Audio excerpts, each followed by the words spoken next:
Welcome into Candlestick Chronicles, a 49ers podcast on the Blue Wire Podcast Network. I'm Kyle Madson. I write about the 49ers at NinersWire.com, part of the USA Today Sports Media Group. Chris Biderman with me, as always, rocking his official uniform of Candlestick Chronicles, lamb chops.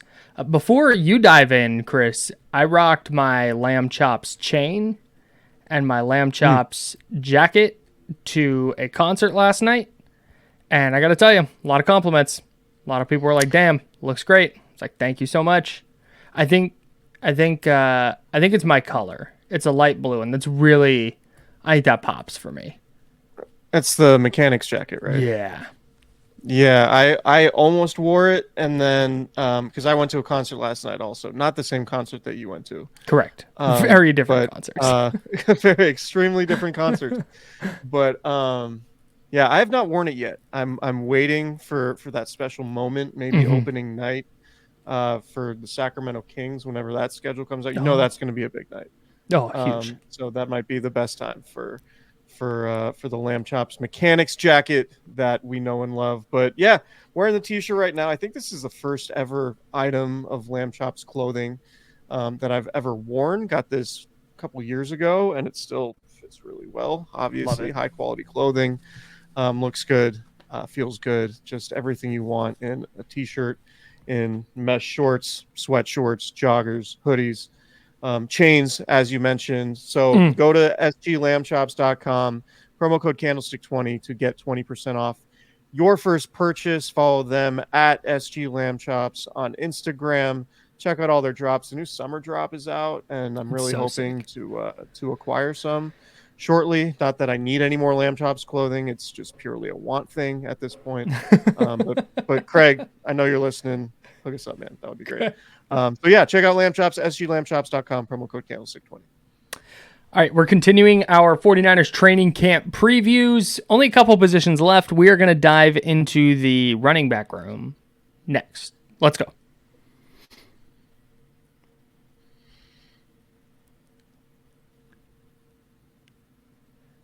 All right, let's talk running backs. Maybe the most important offensive position on the 49ers roster. Certainly the most utilized. Okay.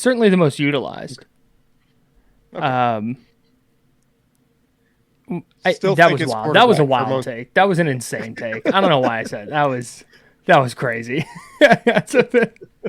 Just off on the wrong foot. That's okay. We've got to talk about running backs. Chris, now you talk. We have not spent the last 4+ years debating about the 49ers running backs quite at the same level as maybe we have the other position in the backfield.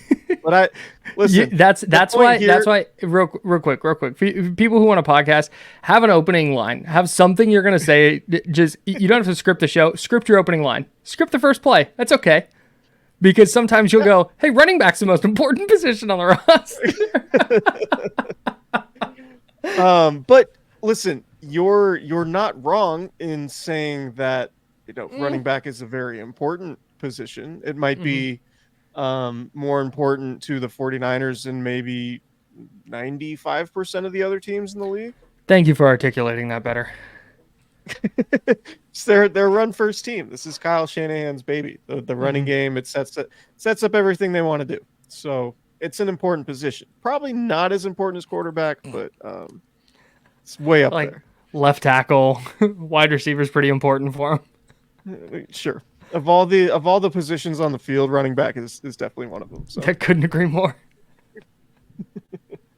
Now here's 20 minutes on that position that may or may not matter. All right, so we're gonna go through typical the way we've been doing this. If you've not heard any of our other position previews, what we're doing for training camp is we're going biggest question, breakout candidate, position battles, and then a grade for that particular position group. The biggest question for me, well, I guess we'll start with your biggest question because mine sort of spins off of that, and that has to do with Christian McCaffrey. Yeah, is he just going to stay healthy? Nah. Because really, to me, that's the biggest and most important question when it comes to.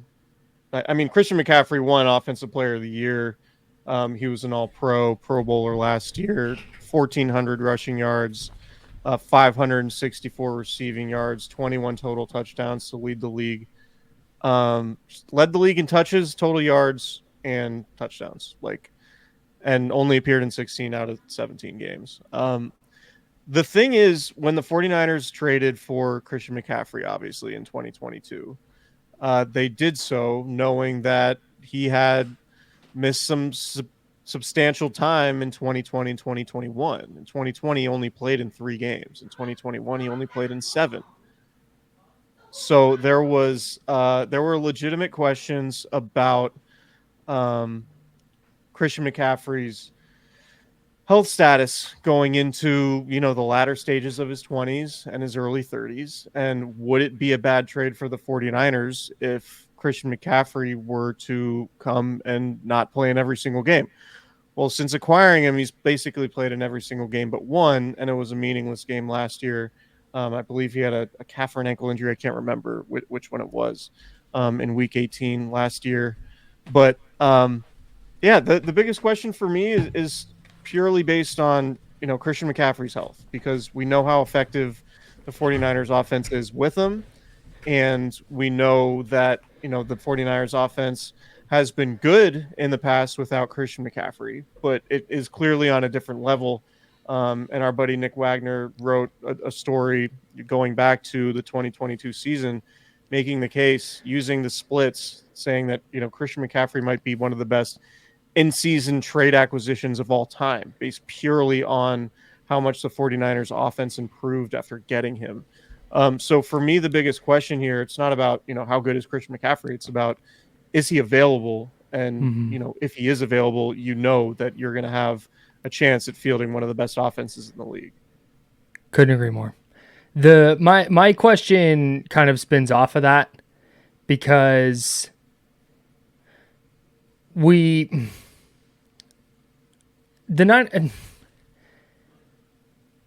me out here. I think the 49ers could survive a Christian McCaffrey injury or absence. But who gets those reps in camp, I think is going to be the biggest question for me, aside from Christian McCaffrey's health, because he is, I think, their team MVP, their offensive MVP at the very least. So having him healthy and on the field is obviously key to maximizing what the 49ers are going to do. Could they survive without him?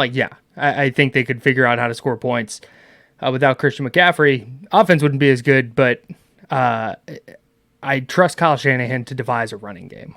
The question becomes, and I think this gets into position battles a little bit, but I'm just interested to see when Christian McCaffrey's not getting reps in camp, whether he's getting a day off or whether he's getting a couple of plays off. Is it Elijah Mitchell? Is it Isaac Guerrero? Is it Cody Schrader? Is it Jordan Mason? I think who's backing Christian McCaffrey up? Because we did see a couple of instances last year where he was banged up and either had to exit in the middle of a game or in week 17 or 18, excuse me, had the 49ers needed that, he wouldn't have been available. So I think watching that backup running back spot is going to be a big question for me in camp. I thought you were going to say fascinating. I was waiting for you just to say fascinating. I'm fascinated to see. No, I'm now. Would be fine. Which would be fine. I'm now paranoid about it. I'm thinking about it. It's that's the last thing I wanted to do. Damian Barling at ESPN. You to feel bad about this. Damian Barling at ESPN 1320 pointed out to me one day on the air that I reset like a radio guy. And part of the ethos of ESPN 1320 is free-flowing conversation. It's a podcast that's just live on the radio. It's kind of the vibe, and it's great, and I love it. But I have been, doing radio stuff for the better part of, more than the last decade now. And I have it just locked in my brain that, hey, every 15 minutes or so, reset the show. When there's a lull, you reset. Who are we talking to? What's coming up? Maybe a little promo. All right, we're back. Let's get back on track. And he pointed that out. And now every time I do it, I'm like, damn it. And I think about it now. It's not a bad thing. It's not the end of the world. If I say something's fascinating, not the end of the world, but now I'm thinking about it. Just back there. I think what you should do is lean in, lean into your vulnerabilities, and when you're doing your radio thing, Be like, I'm fascinated to talk to our next guest at the top of the hour here on ESPN 1320. I'm fascinated to have this conversation. Every reset is the most intriguing thing you've ever heard in your life. Yeah, just treat it like you're talking about the Niners' second and third string running. That's the funny juxtaposition between this and the radio show. Is on this, like, I will never say Cody Schrader's name on the radio. At least not in the lead up, and not in the lead up to camp. If he has a great camp, we'll talk about it on the radio, but I'm never going to say his name. But today we're going to do some Cody Schrader talk. Undrafted rookie out of Mizzou, by the way. This is where you get to do all the stuff that you really love doing. The radio thing pays the bills, whatever. This is the thing that really, you really love to sink your teeth into. Radio gets me to the field. This podcast lets me do what I do best, and that's just stomp in the weeds, just digging through, just buying property in the weeds. So here we go. Breakout candidate. Let's get back on track, though. Please. So I think all these, our superlatives, breakout candidate position battles, they're all kind of intertwined. And I think the theme between those is, and maybe I'm wrong about this, but it feels like it's kind of wide open, right? And it even goes into your question, like, all right, there's Christian McCaffrey, and then there's 5 other dudes. And if you were to tell me that Isaac, say it again. Go ahead. Sorry, I'm sorry. That was, I did not mean to. Go ahead. No, you're good. Okay, so if you were to tell me that Elijah Mitchell was the second guy, he's been the second guy for a while now. I think Kyle Shanahan has a lot of trust in Elijah Mitchell despite the injury concerns. That wouldn't surprise me. If Jordan Mason took a leap and Jordan Mason was that guy, and he cleaned up some of the alignment issues and responsibility issues that he had last year, had some missed assignments in that Browns game, we remember, right? That one surprised me. If it's Isaac Guerrero and he's all of a sudden like approximating what Raheem Mostert was for the Niners, that wouldn't surprise me either. Like, Patrick Taylor has played in the league with the Packers. Like, he's made rosters and he's a contributor on special teams. Like, he could be the third guy, second or third guy. Cody Schrader, the Niners are so good at churning out undrafted rookie running backs that if you were to tell me Cody Schrader's the Niners backup running back in week 2, week 3, it'd be like, yeah, that tracks. That's kind of what happens with this team. So I don't really have any preconceptions about how this running back room is going to fill out, because I mean, if we knew Elijah Mitchell was going to be healthy, I would feel pretty comfortable saying like, oh yeah, he's going to be the guy.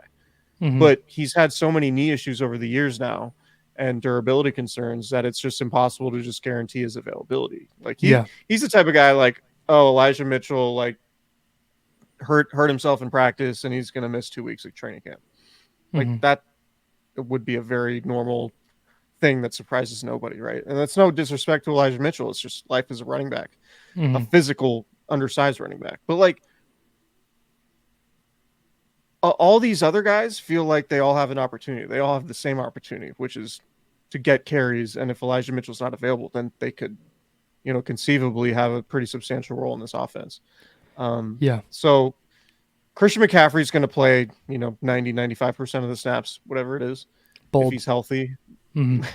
But I mean, aside from that, there are 5 dudes who are competing for probably 3 roster spots.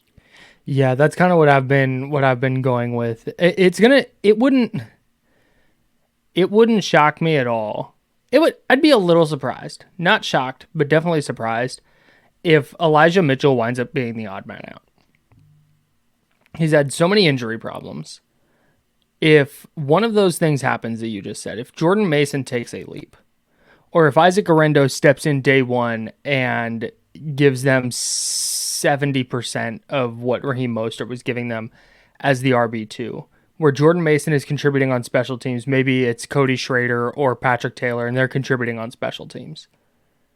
I don't know where Elijah Mitchell fits in that instance, where he has not been reliable. And it's not like he played 17 games in year 1 and then had some injury stuff in year 2 and 3. He has been injured every single season, and it's not like a nagging, oh, he has this knee, and it's just, no, it's a knee, and then it's a neck, and then it's a concussion, and then it's a shoulder, and then it's always something different, which to me is pretty concerning. So maybe they like Elijah Mitchell. There's a reason that he gets hurt and comes back and is immediately again the backup running back, because I think they really like him. But if Isaac Guerrero can give them close enough to Elijah Mitchell, then I don't know what Mitchell's role is. Yeah, he's had multiple surgeries. I think he's had Right. multiple Yeah. knee surgeries and multiple foot surgeries, I think. So yeah, it's been a, like, this is his fourth season. Yep. The typical lifespan of a NFL running back, their careers last 3 years typically, right? Mhm. So yeah, I think Elijah Mitchell is clearly the most talented of the group I would agree. behind Christian McCaffrey. Mhm. But yeah, it's just a durability thing, and it's like he's far less useful if he's just not as explosive because of the injuries and stuff. Like that's his game is about explosiveness and physicality, and injuries can zap you of both those things pretty quickly if you're a running back. So, And I think a lot of it comes down to teams too. And special teams. Yeah. The I meant third to. You have phase. to say special teams first so everybody knows, and then you go teams. That's my bad. That's basic. That's 101 stuff. It could come down to maybe Patrick Taylor is a player that they really like on teams, but they like what they have at running back and corner and linebacker, and they think they're fine in those coverage units. So they'll take a player who's going to contribute more on offense than a player who's going to contribute more on special teams, if that makes sense. And the other thing, I think what applies to Mitchell kind of applies to Mason too. If Mason's not taking a leap this year, and if whatever is keeping him from leapfrogging Elijah Mitchell or taking hold of that number 2 spot when Mitchell is out, if that continues to be an issue, and the Niners don't feel the need with Patrick Taylor in, who was the third down guy for Green Bay last year and has contributed on special teams, and they don't think that they need Jordan Mason, I could see him being gone too, even though he's been super productive when he has gotten to touch the ball. But I think it's pretty notable that the times he's touched the ball in like really meaningful instances when the team is healthy is not very many. I think that's notable. Yeah. So real quick, we haven't talked about our breakout candidates. We have the same guy. Yeah. Curious what your reasoning is. Mine's Isaac Guerrero, and it's almost entirely off his spider graph. Sure. 95th percentile in broad jump, 129 inches. 41 and a half inch vertical jump is the 97th percentile, and he ran a 4.33. Yeah. If like Kyle Shanahan doesn't draft running backs based on measurables, Mm-hmm. I think there's a skill set there that goes along with the measurables. Mm-hmm. But if Kyle Shanahan is able to maximize that physical set of traits, that could be, I mean, that's basically what Raheem Mostert was, right? Mm-hmm. Like Raheem Mostert was just this absurd athlete who didn't really have an opportunity or like a system that fit him to a T. He was more of a special teams guy, got his opportunity with Kyle Shanahan. It's like, oh, all of a sudden this guy's a touchdown monster because he's faster than everybody. I wonder if Isaac Guerrero can become that potentially. Yeah, I think he could too. That was the thing that jumped out to me is he started one game in college, and I think it was his last game. There's just not a ton of mileage on him, and that was partly because of injury stuff, and maybe that holds him back as a pro. But the thing that jumps out to me is it's not just the 4.33 speed. He's really good at either making a player miss in the open field or staying balanced through contact and then pulling away from defenders. And I think that's so important in a Kyle Shanahan offense where how many times do you see a Niners running back like one-on-one with a safety or linebacker in the open field? Like, it happens a lot. So I think that's where Isaac could really make some hay as a runner, particularly in this system. It reminds me a lot of Elijah Mitchell and what you saw from him out of Louisiana Tech. Not Louisiana Tech. Who were the Raging Cajuns? Lafayette. Lafayette. I think that's where he went. It reminded me a lot of him in college, like same vibe from a standpoint of what does this look like in Kyle Shanahan's offense. And we've seen Elijah Mitchell when he's healthy and on the field, he has a ton of success. So I think we could see Garendo do the same thing and do the same thing pretty quickly if he gets some opportunities. Yeah, Louisiana Lafayette for our guy Elijah Mitchell. La Tech was Quentin Patton, obviously. Right. I mean, we all knew that. Trent Taylor go to La Tech? Yes. Yeah. That's a thing that happened as well. Your grade for the Niners running back position group? It's an A+ group. I think even with the injury stuff for Elijah Mitchell, I think he would start on a lot of teams. I think he's super, super talented. And I think that's why, barring a leap from Mason and Garendo, just figuring it out year one, I think that's why Mitchell is going to be around. I think he's going to be the RB2. And I think in a lot of instances, he would be the RB1 and the team would feel great about it. And then I think one of Schrader, Garendo, or Mason will be a really, really good third back. So I think this is an awesome group, especially when it's headlined by Christian McCaffrey, who's arguably the best offensive weapon in the NFL. Like that's a fine group. And we didn't even mention Kyle Juszczyk. We're not going to do a fullback episode, but if you want to throw Kyle Juszczyk in there too, it's hard to find a better running back room than this. Saw Juszczyk in Tahoe at the Celebrity Golf Tournament. Heard he said Christian McCaffrey's wedding was a good time. So shocking. It didn't look very fun based on all the pictures. Suspicions are confirmed. Yeah, I'm going A. Having Christian McCaffrey is an A+, but just sort of the question marks behind it don't make the entire group an A+ for me. Sure, if that's fair. Yeah. But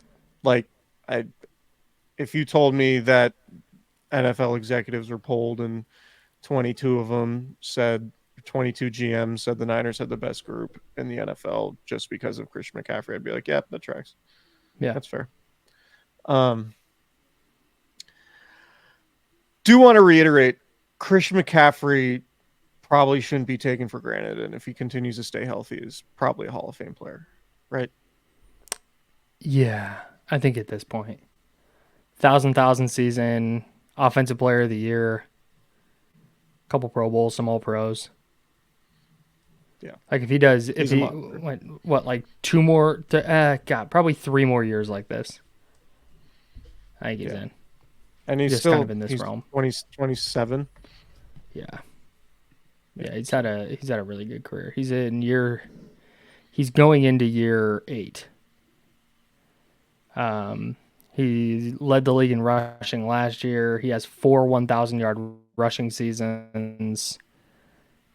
How was he not the offensive player of the year in 19?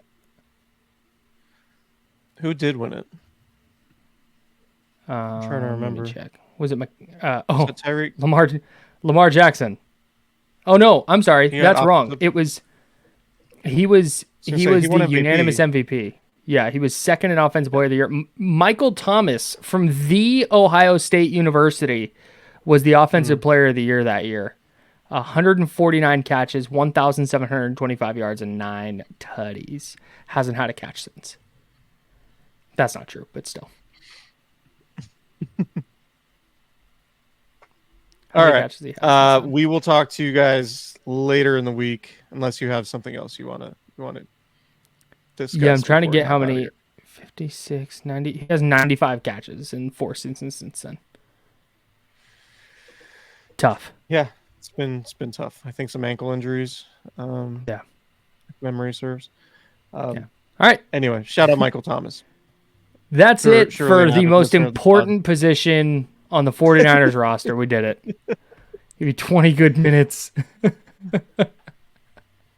We will talk to you guys next week. I will be going on vacation. A quick little East Coast family reunion trip next weekend. Gonna make a long weekend out of it, but we will still churn out some content. Yeah. So of course, everybody stay cool.